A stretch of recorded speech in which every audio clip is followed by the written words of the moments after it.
Buenas tardes a todos, sean bienvenidos y bienvenidas. Mi nombre es Laura Niebla, gerente comercial de CEDEM.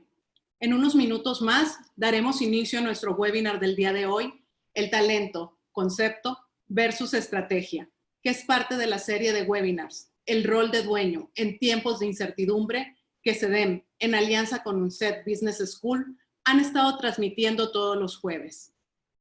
Tenemos algunos avisos para compartir con ustedes antes de iniciar.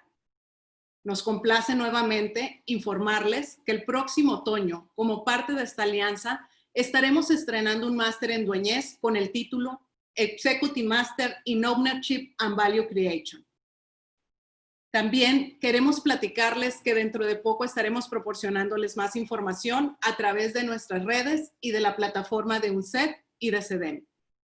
Cabe mencionar que les estaremos haciendo llegar a los participantes en los próximos días un ebook con el material de este webinar, así como un par de artículos de su interés.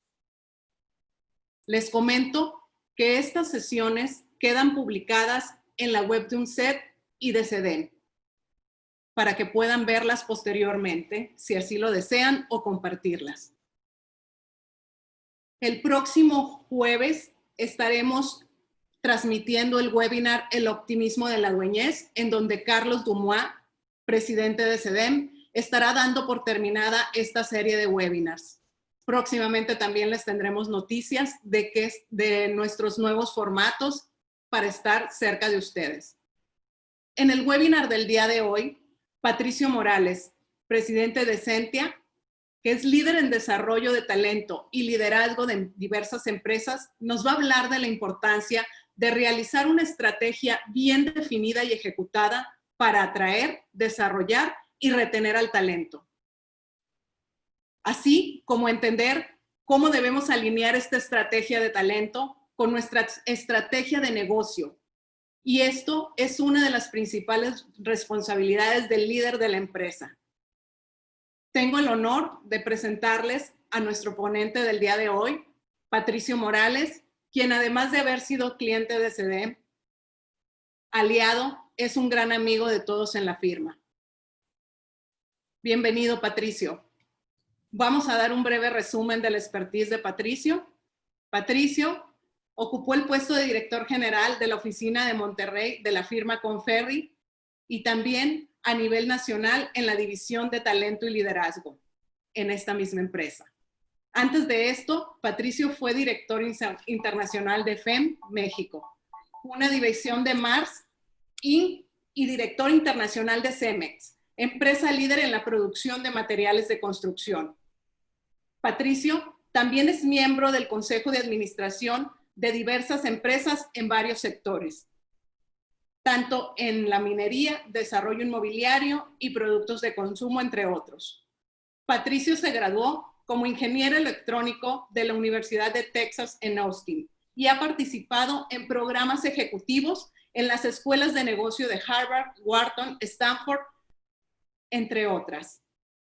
Les quiero recordar que pueden gestionarnos sus preguntas a través de la herramienta de preguntas y respuestas o del chat que se encuentran en la parte inferior de nuestra pantalla. Y pues bueno, doy paso a nuestro ponente del día de hoy. Bienvenido, Patricio. Un gusto saludarte y tenerte aquí con nosotros. Muchas gracias, Laura. Bienvenido a todos. ¿Todos me escuchan bien y me ven bien? Bien. Vamos a arrancar entonces. Primero que nada, quisiera nada más compartir con ustedes y poner las bases de esta plática. Cuando platico con clientes, sobre todo clientes como ustedes que son o dueños de negocios que están en el papel de presidentes del consejo o directores generales de una empresa, lo que me gusta aclarar es que aquí los expertos en talento son ustedes más que yo. Para mí, cualquier persona que tiene a cargo un equipo de gente, cualquier líder de empresa, es un experto en talento, ya que tiene que estar involucrado en todos los aspectos que tiene que ver con el talento de la empresa, ya sea contratar, desarrollar, seleccionar a la gente para un puesto u otro, y también para despedir gente. Y eso es, al final de cuentas, lo que te hace un experto en talento. Quiero pensar que todos ustedes, con sus años de experiencia, les ha tocado una y otra vez tener que gestionar y lidiar con temas de gente. Entonces, todo lo que les voy a decir es la experiencia que yo he tenido, es las cosas que a mí me han funcionado y lo que he visto que funciona mejor para mis clientes, pero por favor agarren lo que crean que sirve para ustedes, lo que crean que no les sirve no lo tomen, y sobre todo hay que tratar de amalgamar y hacer una combinación de aprendizajes. Me encantaría en algún momento escuchar las experiencias de ustedes y enriquecer los conocimientos que yo tengo. Y eso es lo que quiero que hagan. Agarren todo lo que les voy a platicar para enriquecer los conocimientos que actualmente ustedes ya tienen. Bien, siempre que hablamos de gente, quiero pensar el reto que tenemos como empresarios con la selección, con el desarrollo, con la gestión en general de la gente. Entonces, para hacerlo un poquito más concreto, pensemos cuál es el tema de nuestras empresas. ¿Cuáles son los retos que tenemos? ¿A dónde queremos llegar con ellas? Quiero pensar que todos nosotros, y me incluyo, lo que estamos buscando es tener un crecimiento rentable y sostenible. Quiero ganar dinero y quiero ganar dinero siempre.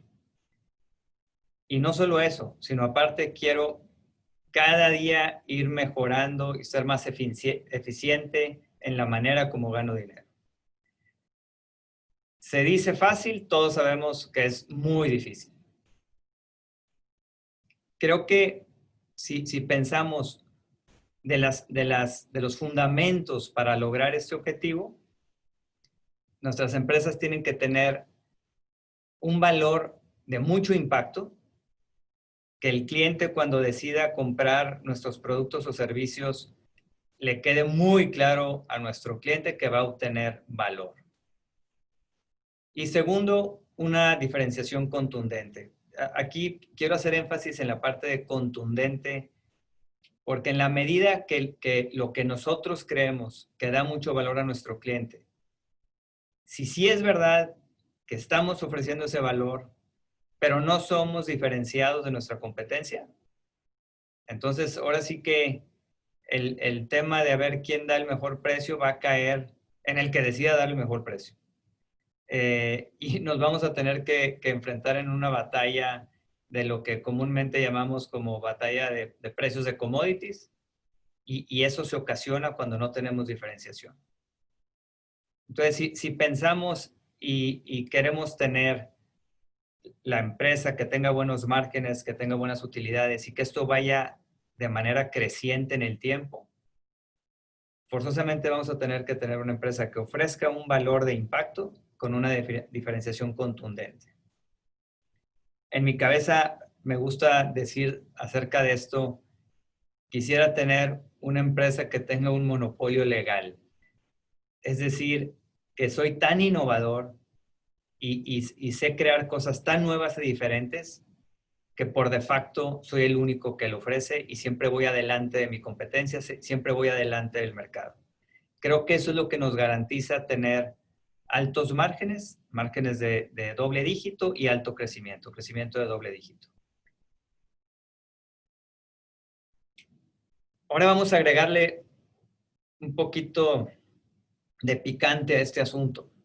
El problema es que hoy estamos viviendo en un mundo VICA, en un mundo que es muy volátil, muy incierto, muy complejo y además ambiguo y adverso. Y nada más, como si esto no fuera suficientemente retador, nos acaban de aventar a principios de año una pandemia. Entonces, creo que es muy fácil, muy rápido caer en cuenta que vivimos en un mundo, como aquí lo dicen las siglas, en un mundo VICA, que lo que hace es que el operar una organización es muy retador y cada vez se hace más retador. Ante todo esto, ¿qué es lo que por lo general tratamos de hacer? Bien, estamos buscando crecer rentablemente con todo lo que ya dijimos a lo que se refiere el mundo VICA. Tratamos de ofrecer un producto o servicio, tratamos de hacer una estrategia, luego tenemos que ejecutar al dedillo esa estrategia. Por último, hacer una serie de mediciones, evaluarnos, autoevaluarnos, ver qué corregimos, ver qué cambiamos de nuestra estrategia y volver a empezar todo el ciclo.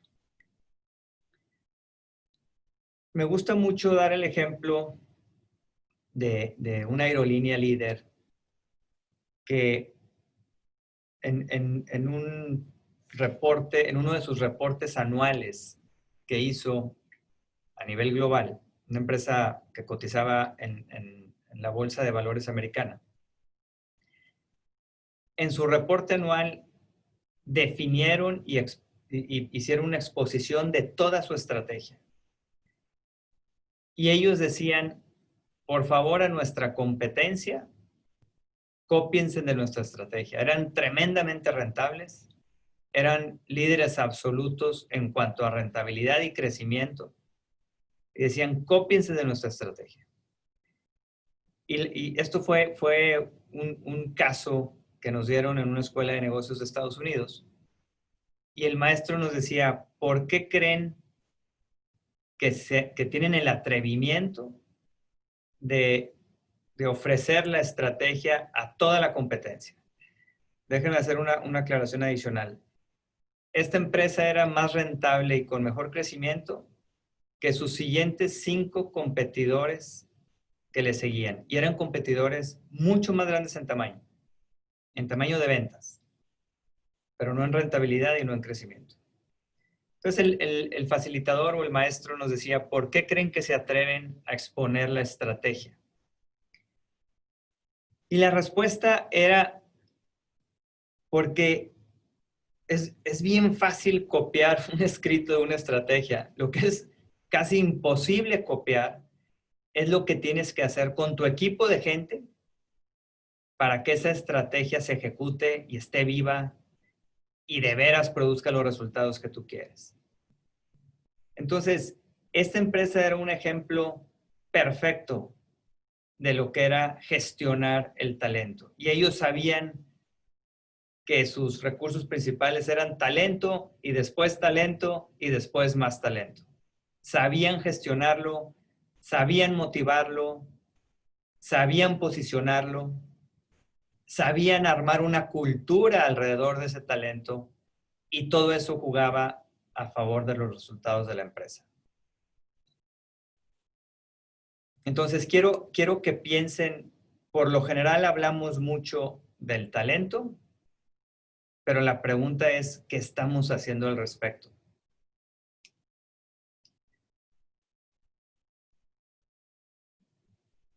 Les comparto estas palabras. Esto lo leí en una ocasión titulado La persona correcta en el lugar correcto. Y hablaba de lo difícil que es poner a la persona correcta en la posición correcta. Y muchas veces tenemos muy buen talento, simplemente mal ubicado. Y otra que me gusta mucho es esta, que es lo difícil que es reconocer la habilidad. Y como aquí dice, esto es algo mucho más escaso que la habilidad misma. El reconocer la habilidad. Muchas veces pensamos que nuestro talento, porque ellos son buenos como talento en sí mismo, también son buenos para reconocer talento y desafortunadamente no es así. Quisiera hacerles una pregunta. Quiero ver cómo se sienten ustedes con el talento que actualmente tienen en sus empresas. ¿Creen que hoy tienen el talento para ejecutar la estrategia que hayan definido? Y quiero que piensen en esto en 6 calificaciones diferentes. Me gusta usar del 1 al 6 porque cuando uso del 1 al 5, por lo general 3 queda en medio y ese es el promedio. Aquí es del 1 al 6. 1, 2 y 3 es abajo, 4, 5 y 6 es arriba. Como pueden ver las definiciones, un 6 es algo, un talento extraordinario, un 5 es arriba de lo esperado, un 4 es lo que se espera, 3 un poco abajo de lo esperado, 2 es débil y 1 es que estamos en serios problemas. Entonces piensen en, si tomáramos a nuestro director general, aun si somos nosotros mismos, y nuestros reportes directos, ese equipo, si lo quieren ampliar más, lo podemos ampliar a los 50 ejecutivos claves de la empresa. Pero si somos una empresa pequeña, el director general y sus reportes directos, ese equipo, ¿dónde los calificaríamos? Califíquenlos del 1 al 6. ¿Dónde calificaríamos el conjunto de todo nuestro equipo?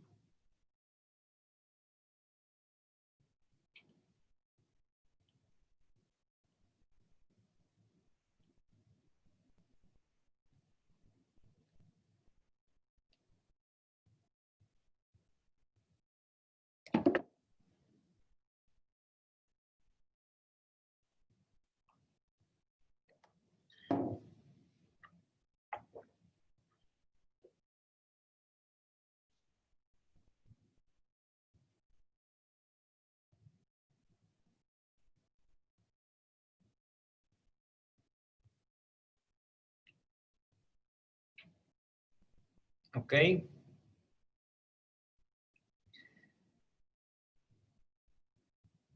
Pues salió muy parecido a lo que creí que iba a salir, que es, estamos alrededor de lo esperado. Del 1 al 6 estamos en un 4. Me gusta mucho pensar cuando hablamos de talento en términos de deportes, porque el deporte en eso es bastante puro. Cuando tienes talento extraordinario se nota. Entonces, la siguiente pregunta que yo les haría, y aquí no va a haber encuesta, es pregunta al aire. ¿Ustedes creen, si yo agarro un equipo de fútbol, soccer, o agarro un equipo de básquet o de béisbol, y les digo, voy a hacer un equipo y nada más voy a tener talento esperado? ¿Cuáles son las probabilidades de que vamos a llegar a la final? Y vamos a llegar a la final consistentemente. Y yo creo que nos damos cuenta que como líderes deberíamos estar aspirando a lograr que el conjunto de nuestro talento esté cuando muy abajo entre 4 y 5, pero debemos estar persiguiendo estar entre 5 y 6. Las empresas que mejor gestionan el talento consistentemente están tratando de llevar su talento a lo más alto de la pirámide, que es estar entre 5 y 6. Entonces, eso es una buena reflexión de, vamos a hablar ahorita un poquito de cómo hacemos ese movimiento. Ahora, si yo le hiciera esta pregunta a sus ejecutivos, lo irónico es que 9 de cada 10 piensan que son 6. Entonces vean la incongruencia. Entonces cuando nosotros dejamos que nuestro talento se autogestione, 9 de cada 10 dicen, ¿qué voy a desarrollar si soy top 10? Ya soy un 6. Me llamó mucho la atención la primera vez que vi esta cifra. Es algo interesante del por qué nosotros tenemos que ayudar a gestionar a la gente y no dejar que ellos se autogestionen. Vamos a definir un poco a qué nos referimos con talento. Les voy a presentar lo que le llaman el embudo de liderazgo, que este es de Ram Charan, un gran experto en liderazgo y en talento. Y cuando acabemos esta gráfica que les voy a mostrar, si hay algo que quiero que se lleven de esta plática, es de esto, de lo que vamos a hablar en los siguientes minutos. Vamos a hablar de cuál es la carrera típica de un ejecutivo. Arrancas como contribuidor individual y aquí lo que se espera de ti es que seas puntual, que seas trabajador, que sepas aprender y que lo que te toca hacer a ti lo ejecutes bien. Luego pasas a liderar gente, estás gestionando a otros. Luego estás gestionando gente que está gestionando a otros. Y luego te haces el líder de tu función, ya sea el líder en ventas, o el líder en finanzas, o el líder en operaciones, en manufactura. Y aquí la diferencia es que tienes que empezar a ver los temas de la empresa de una manera más amplia. Ya no nada más tu función, ya tienes que ver cómo tu función le está pegando al resto de la empresa. Ya tienes que empezar a convivir con líderes funcionales de temas que tú no conoces y tienes que empezar a entenderlos. Luego pasas a ser un director de un negocio, luego un director de varios negocios, hasta que finalmente en empresas muy grandes puedes aspirar a ser el director corporativo. Quiero analizar un poco todo este canal o pipeline de carrera de liderazgo. Hay dos pasos. Si se fijan en estas 7 casillas, en realidad hay 6 transiciones. De las 6 transiciones, hay 2 que son particularmente interesantes. La primera es cuando pasamos de ser de un contribuidor individual a gerenciar a otros. ¿Qué es lo importante de esto? Es que aquí ya no es, ya lo importante no es qué tan bueno soy yo para hacer las cosas. De pronto ahora lo importante es qué tan bueno soy yo para hacer que otros hagan bien las cosas. Ya no es importante qué tan automotivado soy. Ahora, además de eso, tengo que ser bueno para motivar a otros. Y la otra transición que es característicamente importante y compleja es cuando pasamos de ser un líder funcional a un director de un negocio. ¿Por qué es difícil esto? Imagínense si yo arranco en una empresa y a lo mejor empiezo como contribuidor individual, soy ayudante contable, luego soy jefe de contadores, luego soy gerente administrativo, luego soy director de administración y finanzas, que es cuando soy el líder funcional. Hasta ahí entiendo muy bien, valga la redundancia, entiendo muy bien mi función, entiendo muy bien cuáles son los retos, entiendo muy bien la parte técnica, tengo mucha experiencia haciéndolo. De pronto me hacen el líder de todo el negocio. Y ahora ya no solo voy a gestionar temas que entiendo muy bien. Ahora, de ser el director de administración y finanzas, me pasan a ser director general. Y ahora tengo que gestionar al director de marketing y al director de ventas y al director de operaciones y al director de recursos humanos. Entonces me convierto en un líder multifuncional y creo que podemos entender cómo se va a complicar todo. Todo es más complejo. ¿Cómo hago para motivar? ¿Cómo hago para empujar? ¿Cómo hago para gestionar a alguien que sabe 100 veces más del tema que yo? Y aquí tengo que aprender a explicar y a motivar y a dar una visión de lo que es todo el negocio. Y tengo que tener sensibilidad para escuchar de temas que no conozco y tomar decisiones de temas que no conozco e integrarlas en la empresa para lograr los objetivos de nuestra estrategia. Y bien, ya se imaginarán que el pasar del director de un negocio al director de varios negocios y al director corporativo es más de lo mismo, pero mucho más complejo.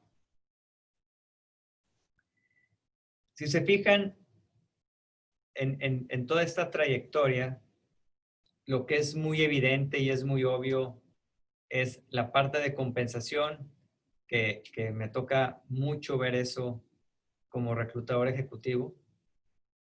Y la gente dice, yo quiero ganar más.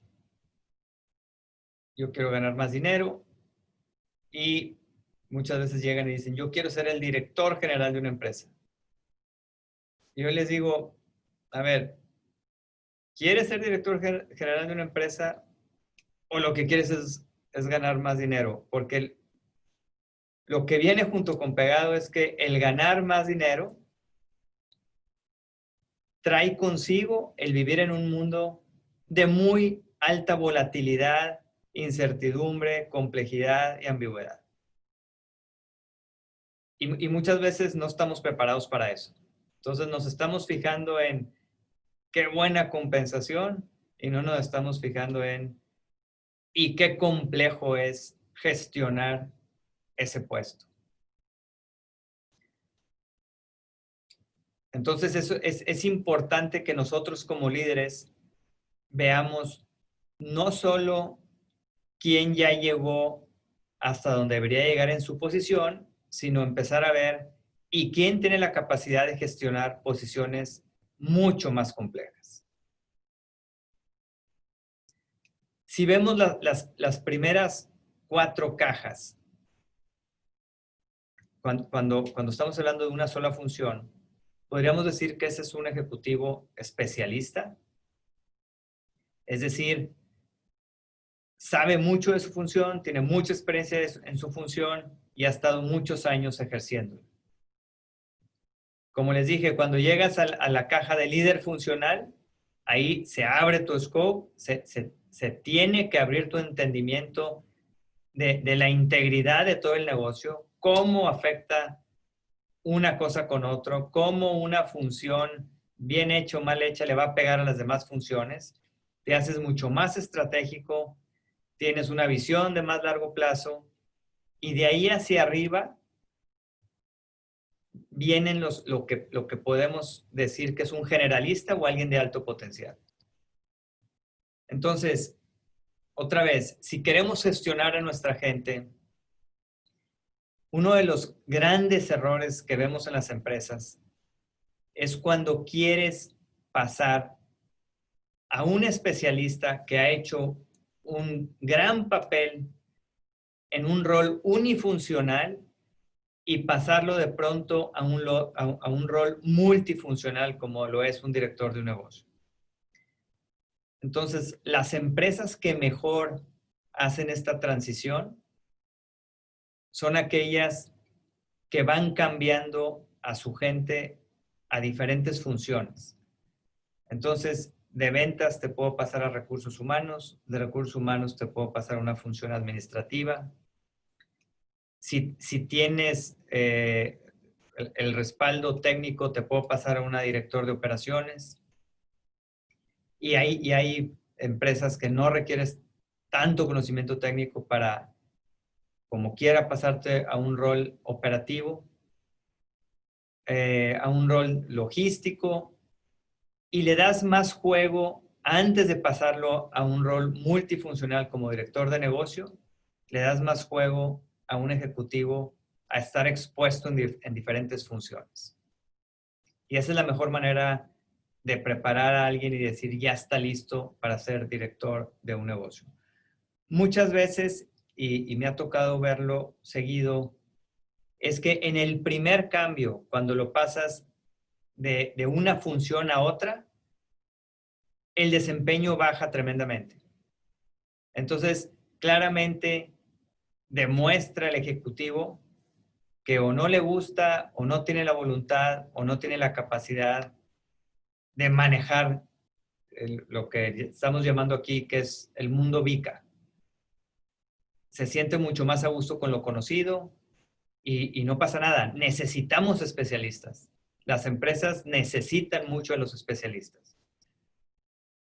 Es nuestro rol como líderes ver quién de nuestro talento está hecho para estar en una función especializada y quién es más un generalista que va a poder hacer un buen papel en un rol multifuncional.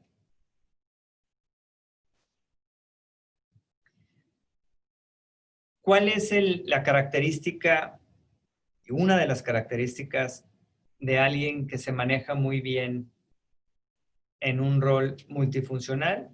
Lo que hemos visto, y hay muchos datos en la industria, es que aquellos que tienen una alta agilidad de aprendizaje, y aquí no estamos hablando de la capacidad de agarrar un escrito y aprender algo, o agarrar un libro y aprender algo. Aquí lo que estamos hablando es de las personas que ante un nuevo reto que no habían vivido antes, aprenden mucho de esa nueva vivencia y hacen su caja de herramientas más grande. Entonces, después de un nuevo reto, salen claramente con mucho más capacidad para tomar otro nuevo reto. A mí me gusta mucho la definición cuando yo pienso en alguien que tiene muy alto potencial o muy alta agilidad de aprendizaje o muy alta adaptabilidad, que para mí todo eso es bastante parecido, sinónimos. Yo pienso en una descripción que es aquella persona que sabe hacer muy bien lo que no sabe hacer. Entonces, otra vez, es una frase que a lo mejor se dice fácil, pero es difícil. Hacer muy bien lo que no sabes hacer. Hay gente que no le gusta ni siquiera intentar hacer algo que no sabe hacer. No le gusta, lo va a evitar. Si nos vamos a temas más sencillos, hay gente que no le gusta ir de vacaciones a lugares que no conoce. Hay gente que se siente muy a gusto estar parado en territorios que ya conoce y no quiere salirse de ese territorio. En cambio, hay gentes que se crece ante la incertidumbre, que se crece ante el cambio, que está provocando el cambio y gestionando el cambio y lo hace muy bien. Me tocó estar un día en una plática, estábamos 2 ejecutivos platicando conmigo, y en eso llega un tercer ejecutivo y dice, me acaban de asignar a un puesto en Yakarta. Y al mismo tiempo, los otros 2, uno dice, wow, qué lástima, pobre de ti. Y el otro dice, qué buena onda, qué interesante, felicidades. Entonces, claramente se puede ver una representación ahí de la persona que no le gusta el cambio y que lo ve casi, casi como un castigo, y la persona que no hay nada más excitante, no hay nada que lo motive más que algo que sea muy incierto y que represente cambio. Me voy a regresar a esta pantalla.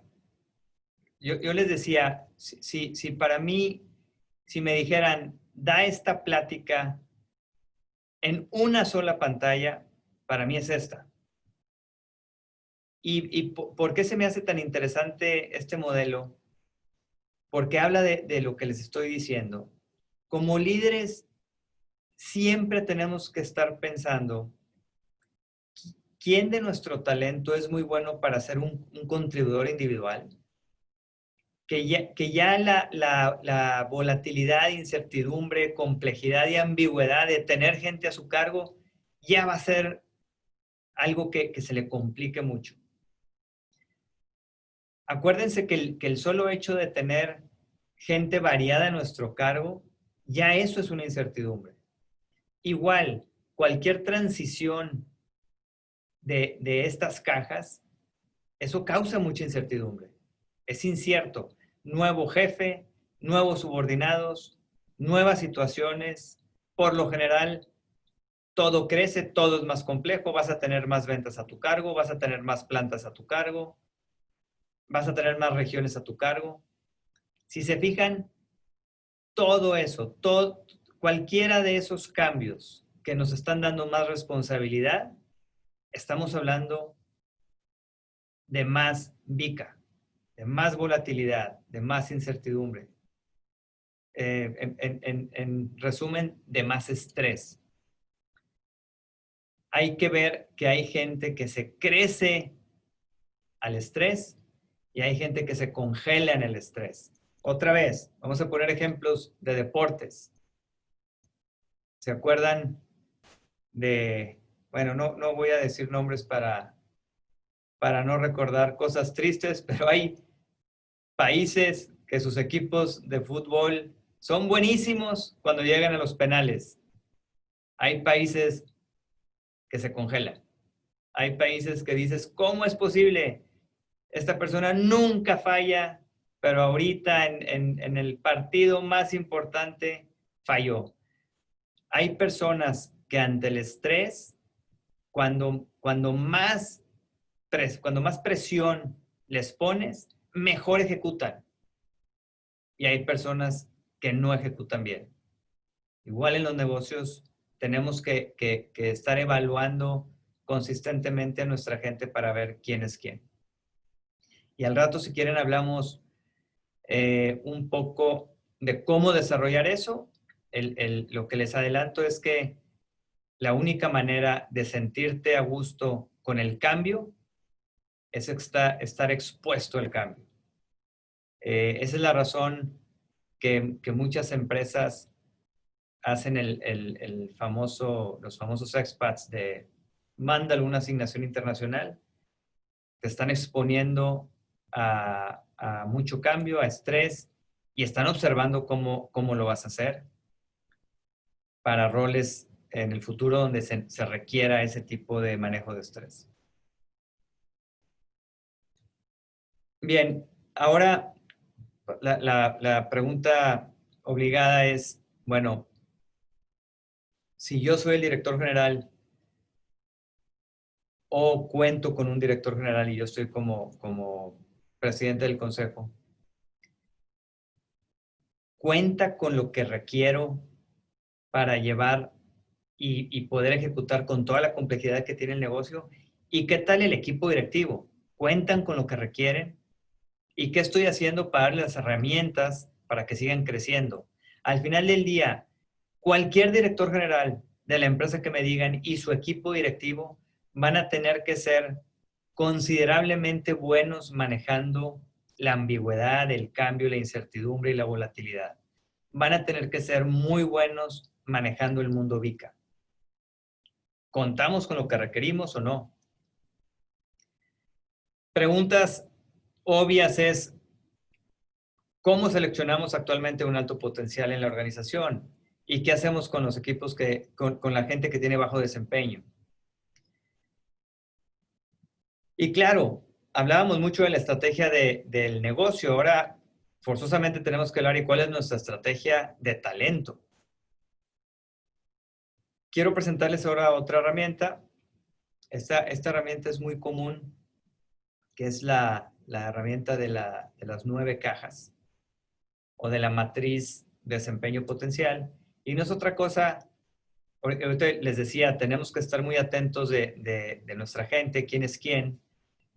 Y esta matriz, haz cuenta que hacemos un inventario de talento y nos ayuda de manera muy gráfica a ubicar a nuestra gente en una de estas 9 celdas.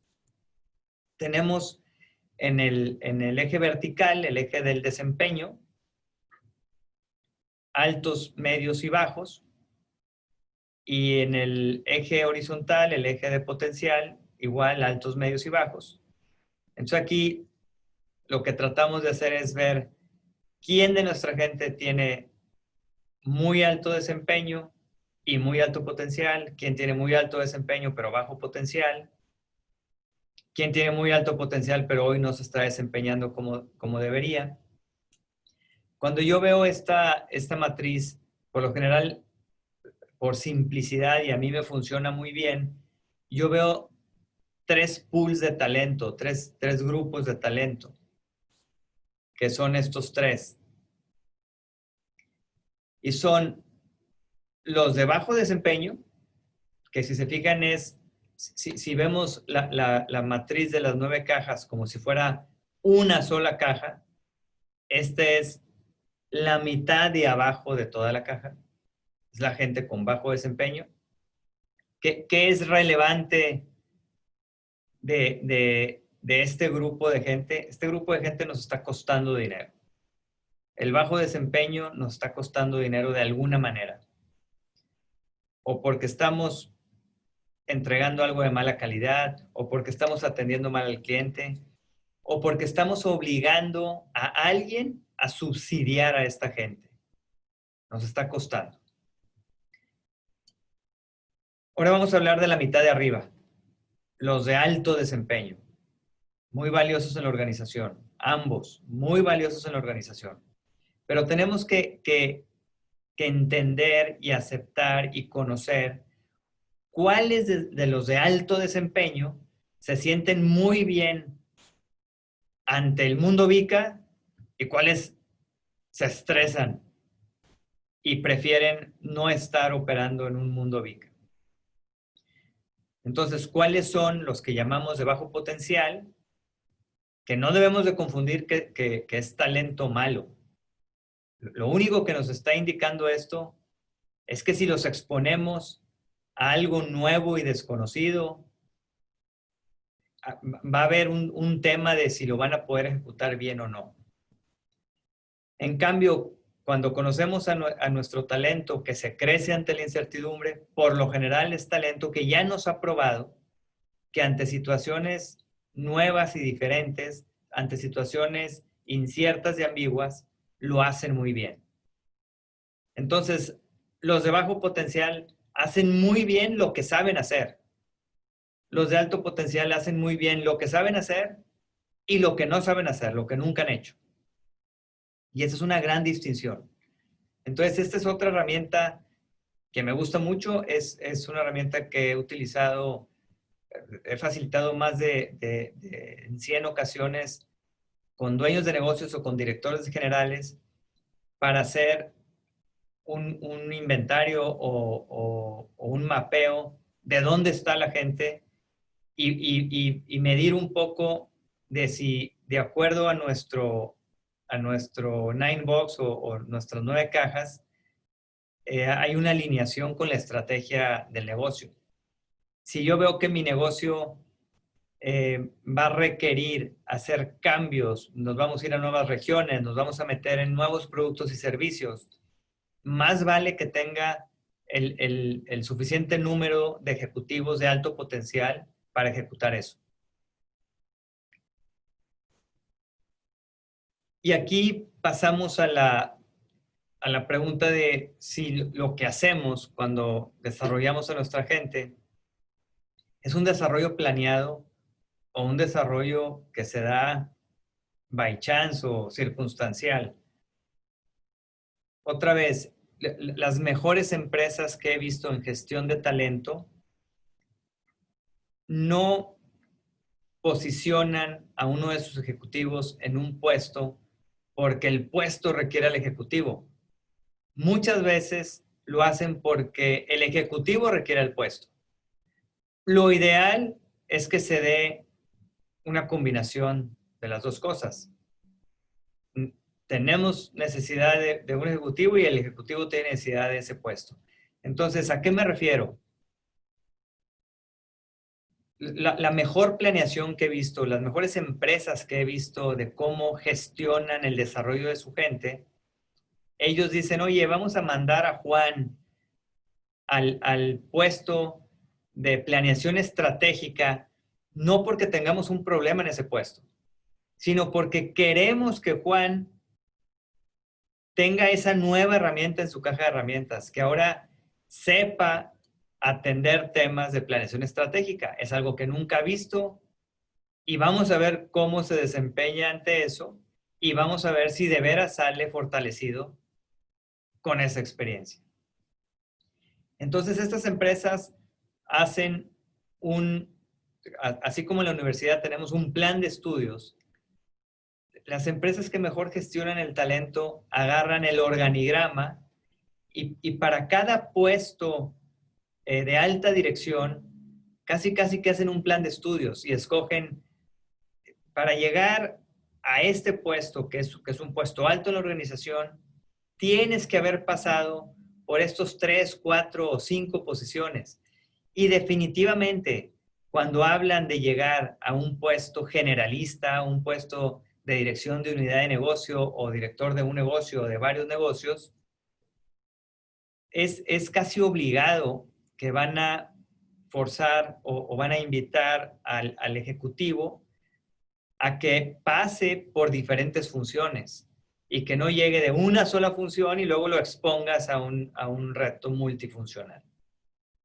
Esa es la manera de tratar de subir las probabilidades de éxito de la persona, del ejecutivo en la posición generalista. Ahora, les quiero hacer esta pregunta. Si yo les dijera, ok, vamos a ver cómo debo de gestionar a la gente. A mí me dan dinero y lo voy a aplicar, lo voy a invertir en el desarrollo de mi gente. Y yo puedo contratar a coaches o puedo asignarles algo o puedo mandarlos a las mejores universidades del mundo a aprender lo que requiero que aprendan. Imagínense que les digo, tenemos que escoger solo una. Vamos a invertir todo nuestro dinero solo en una de esas acciones. ¿En cuál invertirían ustedes? Y esta es otra encuesta.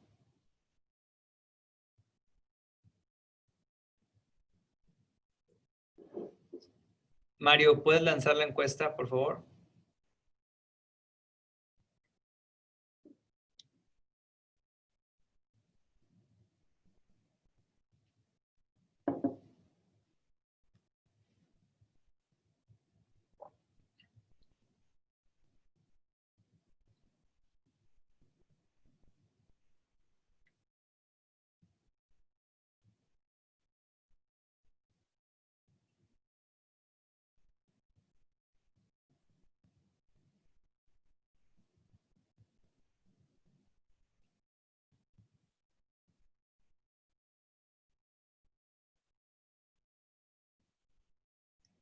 Muy bien. Como número 1, el coaching. Como número 2, asignaciones. Y número 3, educación. Déjenme decirles qué es lo ideal. Número 1 es asignaciones. Número 2 es coaching. Y número 3 es educación. Y yo creo que la mejor manera de entender esto es acuérdense cómo aprendieron a nadar o acuérdense cómo aprendieron a andar en bicicleta. Y la mejor manera es haciéndolo. Ahora, no con esto pretendo decirles que solo tenemos que escoger una para nada. Yo creo que una buena gestión de desarrollo, por supuesto que utiliza las 3. Entonces, si volviendo al ejemplo de Juan, si yo veo que lo que le falta a Juan para llegar a una dirección multifuncional es un pensamiento de más largo plazo, un pensamiento más amplio de ver a la competencia, un pensamiento más estratégico. Entonces lo que voy a hacer, en vez de solo pensar, lo voy a mandar a la mejor universidad del mundo a un diplomado de estrategia. Lo que hago es, lo voy a poner en un proyecto para que él sea el líder de la planeación estratégica del siguiente año, pero también lo voy a meter a lo mejor a un diplomado de estrategia y también le voy a asignar un coach o un mentor que sea muy hábil en planeación estratégica para que se junte con él una vez a la semana, una vez cada 15 días y lo lleve de la mano en esa asignación. Pero aquí la clave es que tiene que haber algo de fuego en la asignación, tiene que haber presión. No es una asignación que no implica nada, no. es una asignación que implica para la empresa, que se tiene que hacer bien. No le voy a dar una asignación que si hay una falla, fracasa la empresa, obviamente, pero lo ideal es que sea algo que cuente para la empresa, que sienta la presión, y eso es lo que le va a dar el mayor aprendizaje.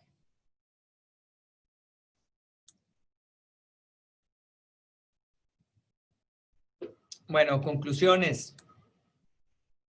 Ya vimos que la gente es nuestro recurso más importante. Aquí lo que yo les diría es, apliquémoslo, hagámoslo notar, que no se quede solo en lo que ponemos en nuestra visión y en nuestra misión, que se note. Si yo ahorita les hago la pregunta, ¿cómo se sienten en su plan estratégico de talento? Y su respuesta es, híjole, no sé si tengo un plan estratégico de talento. Yo creo que deben de pensar en meterle más esfuerzo a eso. Y así como pensamos en el plan estratégico de la empresa, con ese enfoque y con esa intensidad tenemos que pensar en el plan estratégico de nuestra gente. Ya vimos pues, que el cambio es un hecho. Nos conviene mucho entender a nuestro equipo y a nuestra gente, a nuestro talento, entender quiénes son los que se sienten a gusto con el cambio, quiénes son los que se crecen ante el mundo VICA y quién no. Acuérdense que no pasa nada si el cambio te estresa, nada más hay que tenerlo identificado para cuando hagamos las asignaciones de posiciones, no poner a alguien que odia el cambio en algo que fundamentalmente tiene que estar siendo un promotor del cambio. Y la pregunta final para reflexionar es lo que ya les decía. Procuremos que no haya ese divorcio entre nuestra estrategia de negocio con nuestra estrategia de talento. Tenemos que asegurarnos que tenemos la estrategia de talento para ejecutar la estrategia de negocio. Con esto termino y me abro a cualquier pregunta que tengan. Muchas gracias, Patricio. Muchas gracias por compartir tu expertise con nosotros. Por aquí estás recibiendo muchos saludos y felicitaciones que queremos llegar en su momento.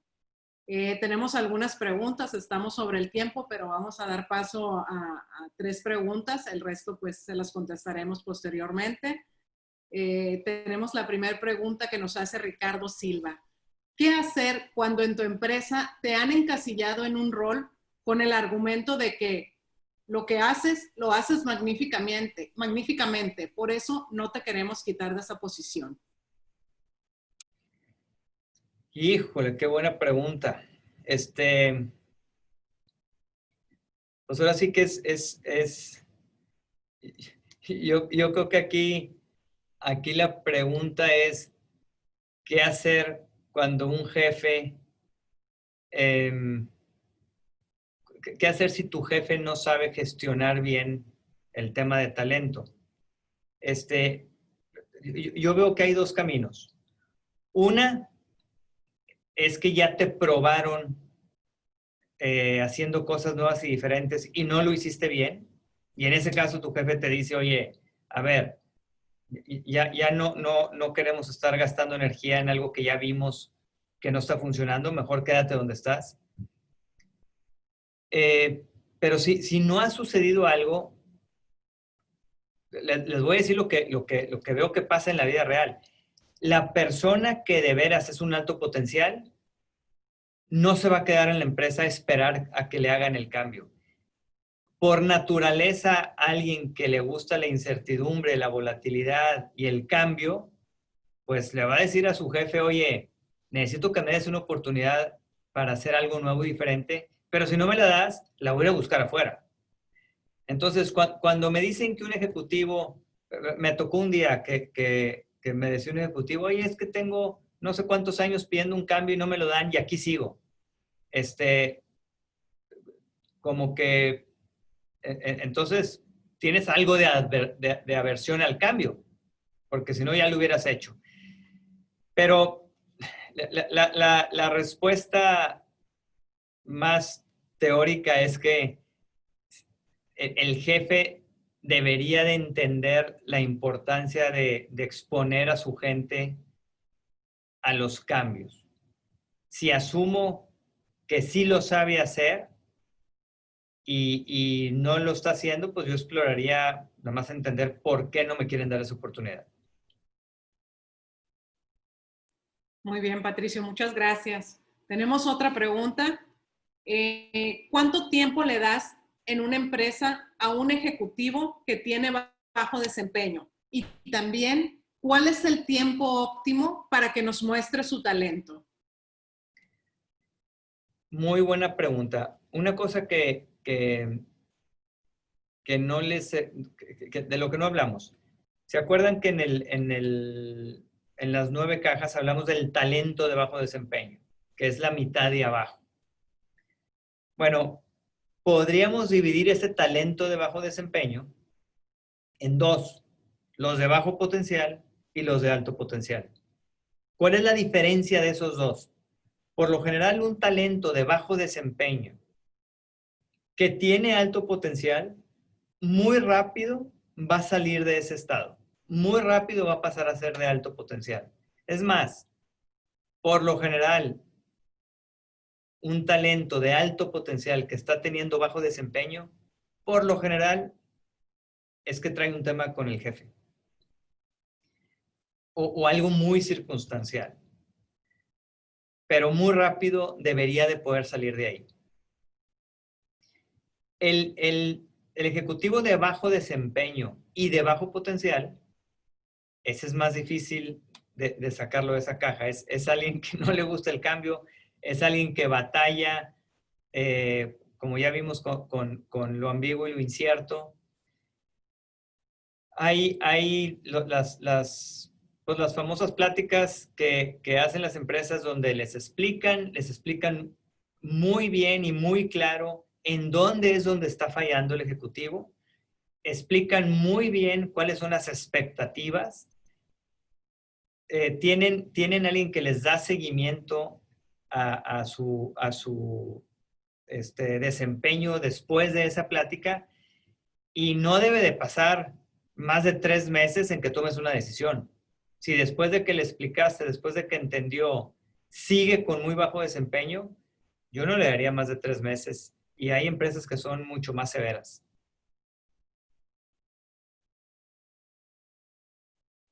Muy bien, Patricio. Quiero nada más agregar algo, Laura, Sí, adelante. acerca de eso. Yo creo que lo importante de esa pregunta es identifiquemos si le estamos dando más tiempo porque de veras creemos que va a poder subir su desempeño o lo que estamos es evitando el dolor que es despedir a alguien, porque es difícil. Entonces, hay que identificar eso y no podemos dejar de despedir a alguien cuando no tiene remedio y hay que hacerlo. O sea, tenemos que aprender a tomar esas decisiones difíciles. Muy bien, Patricio, muchas gracias. Por aquí tenemos varias preguntas, se está animando la gente y se están gestionando preguntas. Yo creo que vamos a responder un par más y las demás se las estaremos respondiendo a sus correos electrónicos. ¿Cómo reconocer al personal cuando su expectativa de reconocimiento en el clima laboral es meramente económica? Pues es que yo creo que se me hace muy difícil pensar que esa situación existe. Yo creo, yo lo vería al revés. Acabo de hablar con un ejecutivo la semana pasada que tiene una compensación espectacular y acaba de renunciar de su empresa porque ya no soportaba al jefe. Entonces, se me hace muy difícil que alguien solo quiera y solo tenga una expectativa económica. Yo creo que les podemos ofrecer mucho más que algo económico. Si así fuera, yo lo que trataría de identificar es si tiene llenadera, porque si lo único que está buscando es querer ganar más y más y más, nunca vas a dar al clavo. En el momento que alguien tenga un sueldo mayor, pues muy rápido se va a instalar en eso y te va a estar pidiendo más. Entonces, otra vez, y perdón por la ambigüedad, pero los temas de gente nunca son blanco y negro, hay muchos grises, pero yo creo que yo trataría de profundizar mucho de en verdad cuáles son los motivadores y qué está pasando con ese ejecutivo. Muy bien, Patricio. Pues ya estamos sobre el tiempo. Tenemos aquí una pregunta más. Con esta vamos a cerrar la fase de preguntas y respuestas. ¿Qué porcentaje de altos potenciales debe de tener una empresa en su equipo ejecutivo? ¿Qué es lo recomendable? Qué buena pregunta. Por lo general se habla, y lo que he visto es que estás en los entre 5 y 15%. Yo cuando pienso en esa caja superior derecha, si me dices así de bote pronto, ¿qué creo que voy a ver? Es como un 10%. Pero para mí la respuesta correcta es que, otra vez, no debería de ser algo circunstancial. Debería de ser algo hecho por diseño, y yo creo que debería de haber el número de altos potenciales que tu estrategia requiere. Me tocó estar con una empresa que su estrategia de crecimiento era a través de adquisiciones de empresas de otros lados del mundo. Y su estrategia también era que si yo adquiría una empresa que tenía 10 unidades de negocios en 10 países, yo iba a mandar a mis ejecutivos como cabezas de esos países. Entonces, imagínense que esta empresa iba a tener que mandar a 10 ejecutivos, pero a uno a Londres y a otro a Alemania y a otro a India y a otro a Israel. Entonces, estás obligado a que todos esos tienen que ser de alto potencial.